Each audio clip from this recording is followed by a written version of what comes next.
Ô, Eliakim, como vai? Tudo bem? Tudo bem, Deodato. Você, tudo certo? Tudo certo. Eu só fiquei meio invocado porque você me chamou de polímata.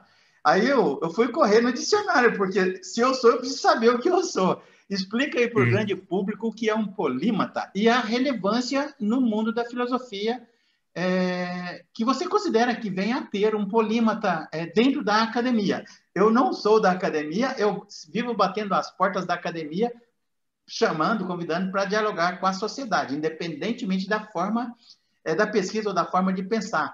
Então, por favor, o que é um polímata? um polímata é alguém que tem interesse e transita por vários conhecimentos, né? Por vários domínios do saber, né? Leonardo da Vinci é considerado, digamos, o grande polímata, né? Era tanto um pintor quanto um inventor, Fantástico, foi também fantástico ele, viu? foi fantástico, é. Eu diria que Kant, de certa maneira, também era um polímata, porque Kant, naquela época, né, Kant dava aula de absolutamente metafísica, lógica, geografia, né, refletia sobre certas questões da física e da astronomia da época, né?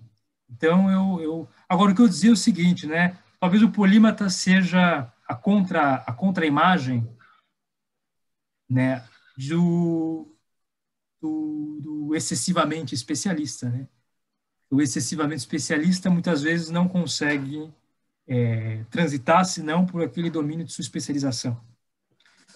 A imagem que eu usei com você, que eu sempre uso, é a do aquele que conhece absolutamente tudo sobre a pata traseira do gafanhoto, mas que não sabe que ela está num gafanhoto, quer dizer, ele sabe. Isso é um problema, a meu ver, no âmbito acadêmico, né? Muitas vezes há uma especialização precoce. Essa especialização precoce vai determinando uma excessiva especialização ao longo da carreira do acadêmico, e o acadêmico não nota, não percebe que o conhecimento dele está inserido numa grande rede de conhecimento, certo? Então, muitas vezes não, o valor desse conhecimento é diminuto se ele não consegue inserir pequeno conhecimento dele, se eu posso dizer, nessa rede de conhecimentos. Por Legal. isso que eu acho importante, quer dizer, eu acho importante, por exemplo, alguém que se diz um especialista em Kant, poder saber posicionar Kant na história da filosofia, entender como Kant é recebido por outros filósofos, entender qual é a tradição em relação ao qual Kant rompe, quer dizer, você tem que posicionar o autor ao longo da história da filosofia. Por exemplo, ou em relação a várias questões que Kant enfrenta, né, e que são enfrentadas por outros filósofos, questões da epistemologia, da estética, etc. Eu acho importante isso, né? E tenho uma impressão difusa de que isso está se perdendo, né? Se perdendo. Quer dizer, sabe-se cada vez mais sobre cada vez menos, né? Ok. Esse, Eliakim, daqui a pouco eu vou chamar a vinheta, porque eu quero bater um papo com você sobre uma linha de interesse, pesquisas que você fez no passado sobre o Agostinho de Hipona. A gente vai fazer uma conversa certo. breve, relativamente superficial, mas que eu acho interessante e que eu pretendo colocar na playlist sobre Agostinho de Hipona. Eu tenho já várias entrevistas de pesquisas sobre diferentes áreas acerca da produção de Agostinho de Hipona. Eu entrevistei mestres, doutores aqui do Brasil, da USP, da FAGE, de várias instituições e também de alguns brasileiros que fizeram mestrado e doutorado no exterior, na Itália, na Espanha, no Porto, em Portugal. Então, está virando um acervo. Então, eu quero conversar um pouquinho e vou colocar na playlist. Mas antes, como eu já comentei com você na prosa prévia, a proposta do canal Linha de Divisa é dialogar, é propor um diálogo, batendo nas portas da academia, entre academia e a sociedade, ou um convite para que todos venhamos para a Ágora, para a praça pública virtual. Então, eu gostaria de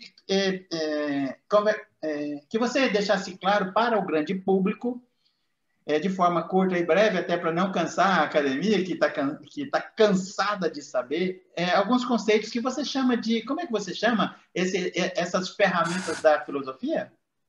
São jargões, né? Jargões. Então tá. O Jargões. primeiro jargão que eu gostaria que você falasse de uma forma simples para o grande público. O que é ontologia? Isso. Lembrando só que todos esses termos sobre os quais nós falamos podem ter muitos sentidos. Podem ter muito sentido a depender do filósofo. Mas o caso da ontologia, eu diria para você que ela diz respeito às condições de possibilidade, digamos assim, do ser, né? As coisas são, claro, este notebook é um notebook, mas a questão é, digamos, o que significa este é.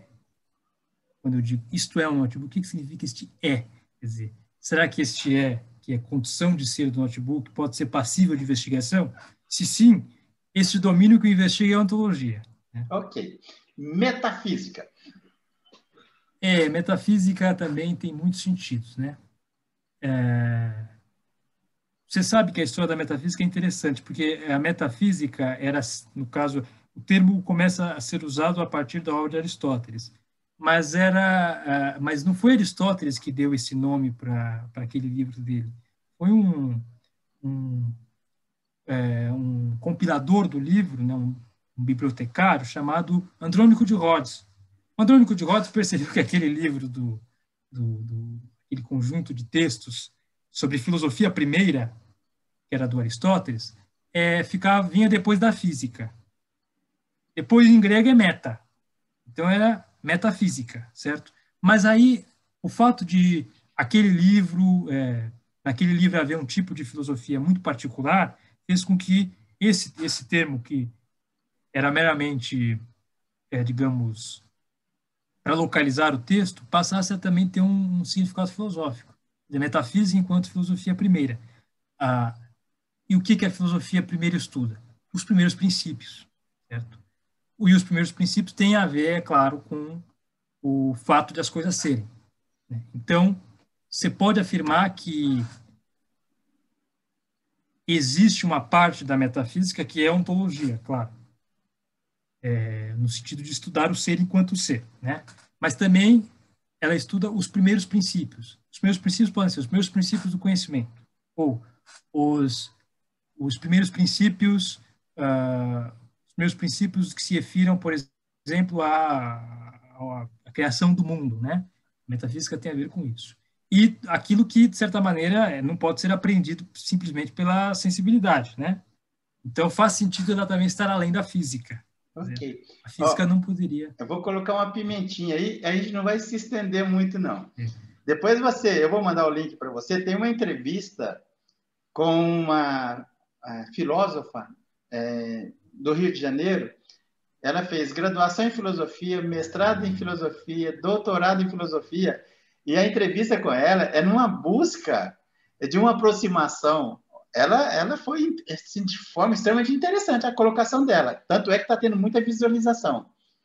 Ela tem alguns canais no YouTube, algumas mídias sociais que ela utiliza para falar da visão de mundo dela, e ela fez uma aproximação, ela chama Cabocla Fabiola. Cabocla sim. Fabiola. Eu sei quem é. Gente finíssima. Ela fez uma aproximação, depois você assiste lá a entrevista com ela, entre a metafísica de Platão e da poetisa Safo, que viveu 100, 200 anos de Platão, e ela ousadamente fala que Platão se alimentou da metafísica da Safo. Mas conversa para outro momento, assiste lá, faz seus comentários, provoca a Fabiola lá, que ela gosta de bater bola. Mas então... Agora, só para um adendo importante. Quer dizer, todos esses conceitos eles não são conceitos fixos, eles estão na história. Uhum. Mudaram de sentido ao longo da história, ganharam outros significados a depender do filósofo. Eu não posso dizer para você que a metafísica de Aristóteles tem o mesmo sentido que a metafísica de Schopenhauer, por exemplo. Legal. Muito diferente. Muito Então é bom. importante isso também, quer dizer, Você todos acabou de esses ganhar termos são... acabou de ganhar um café. Ah, perfeito. São termos, não são unívocos, né? Eles têm muitos sentidos. Legal. Eu falei para você um sentido geral, né? E que também é passível de discordância, né? Para a gente poder E de ser avançar, passível de disputa. é bem Sim. interessante, para a gente poder avançar, e acho bem legal, assim, aliás, extremamente necessário que você tenha colocado exatamente dessa forma, porque é assim que é. Mas eu costumo falar uma outra coisa. Eu sou mineiro, então eu me permito brincar com a minha mineirice. E onde É. eu morava, lá em Minas, hoje eu moro no interior do estado de São Paulo, já há mais de 30 anos, tinha uma ladeira enorme. Minas Gerais é cheia de montanhas, né? E eu costumo brincar que a filosofia, a busca da sabedoria, do conhecimento, é como um mineiro correndo atrás de um queijo na ladeira. Ele vai correr, correr, Sim. correr e está sujeito a revisões, e isso é bem legal na filosofia. Mas então, me fala uma outra, eu chamo de, eventualmente, de âncora ou muleta, ou, como é que você chama mesmo? É um jargão, né? Os Um jargões. jargão. Epistemologia. Epistemologia fica mais fácil, porque epistemologia tem a ver com um discurso sobre o conhecimento. Pode ser sobre as condições de conhecimento, pode ser sobre, ah, ah, digamos, a extensão do conhecimento, pode ser sobre como se alcança o conhecimento, porque são coisas diferentes. Uma coisa são os limites do conhecimento, as condições de possibilidade do conhecimento. Outra coisa é como é que o conhecimento se dá, se constrói. Tanto é que, veja, hoje se discute, por exemplo, qual é a diferença entre epistemologia e filosofia da ciência, né? Porque parece que, digamos, é, eu li isso, por exemplo, num filósofo muito interessante, um filósofo venezuelano chamado Carlos Ulisses Mulines, né? Perguntar sobre as condições de possibilidade do conhecimento, ou o fundamento do conhecimento, tem a ver com epistemologia. Mas perguntar, por exemplo, sobre como o conhecimento é construído pelos cientistas, tem mais a ver com a filosofia da ciência. E é um discurso específico sobre o conhecimento, né? Existe Então, uma penumbra, uma zona assim que eventualmente pode se tornar nebulosa. Aliás, quando a gente fala em datação de períodos da história, também eles são flexíveis. com Mas certeza. eu ia comentar sobre a opinião do Aguinaldo, que é um coordenador do Departamento de Filosofia da Religião da Universidade de Brasília, e é meu amigo também, já conversei com ele algumas vezes, e ele brincou na conversa, na prosa prévia comigo, quando eu fui entrevistá-lo.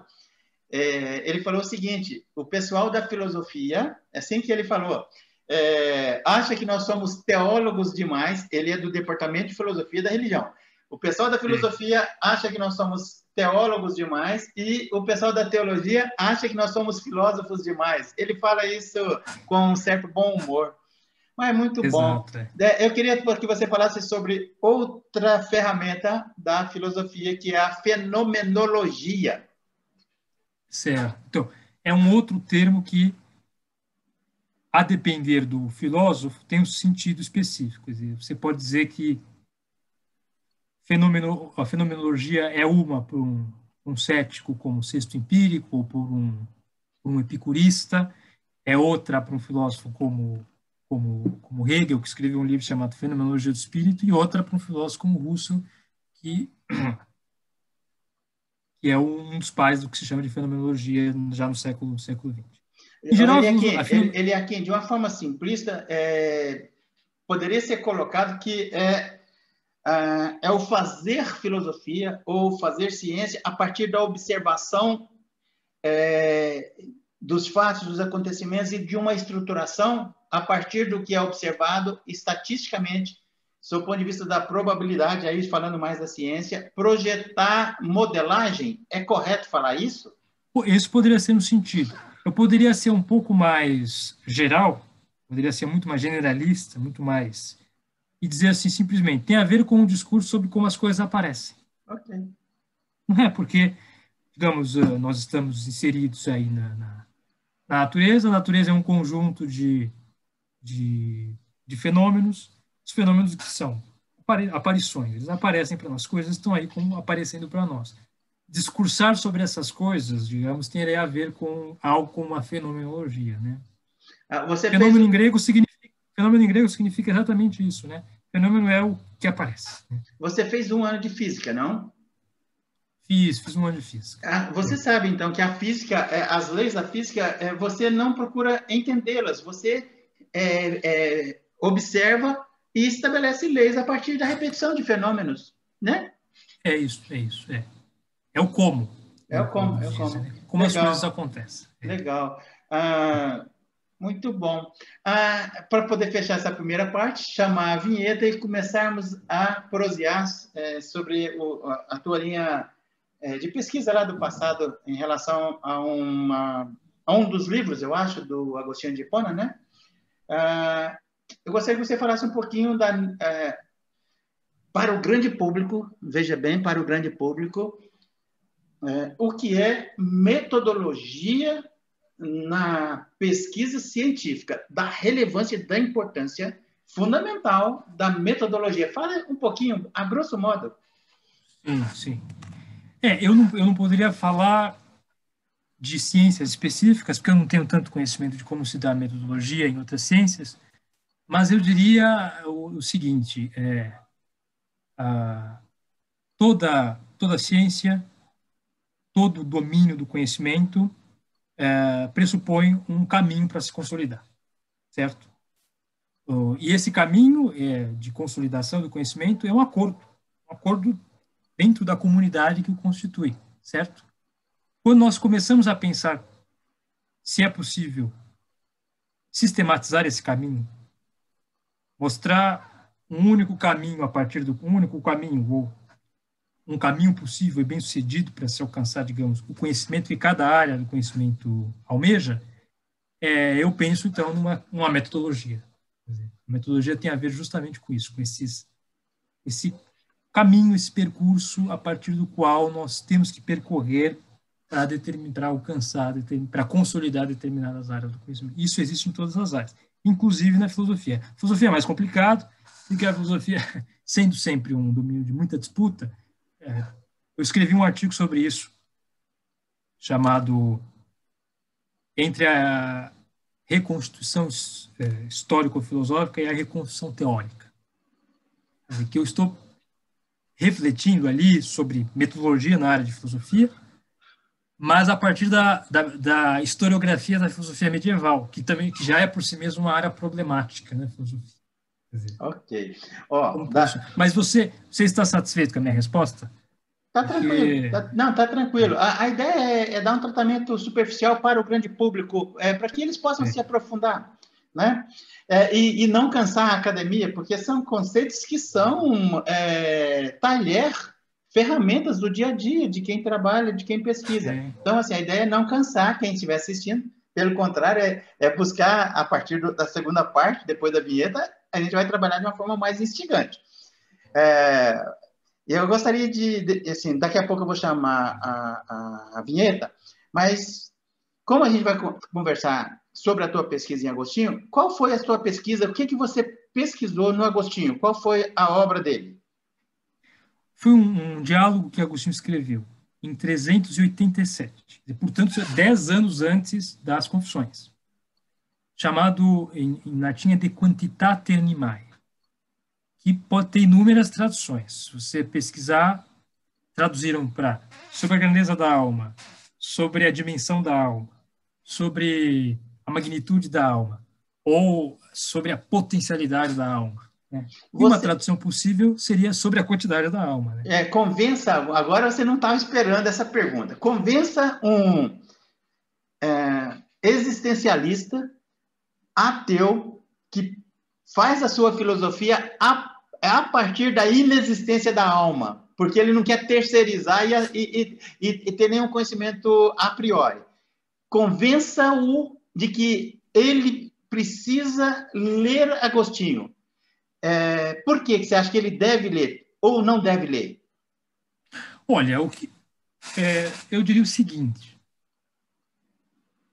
apesar de ser um existencialista, portanto, ele não tem pressupostos, quer dizer, e está em busca de sua essência, certo? Certo. Apesar disso, suponho eu, sendo um filósofo, ele tem algum interesse sobre um discurso legítimo sobre o mundo. Isso. Todo filósofo se interessa pela legitimidade de um discurso sobre o mundo. O que é o mundo? Não sabemos. Mas podemos, assim, usar de uma tautologia. Quer dizer, o mundo é aquilo que se propõe à leitura filosófica, certo? Faz um parêntese aí. Explica para o grande público o que é tautologia. Uma tautologia, claro. Numa tautologia, digamos, não há nenhum acréscimo de conhecimento, quer dizer, um acréscimo empírico, digamos assim, né? Basicamente é algo meio circular. No entanto, por exemplo, o existencialista, a partir de seus pressupostos, ele desenvolve um discurso sobre o mundo.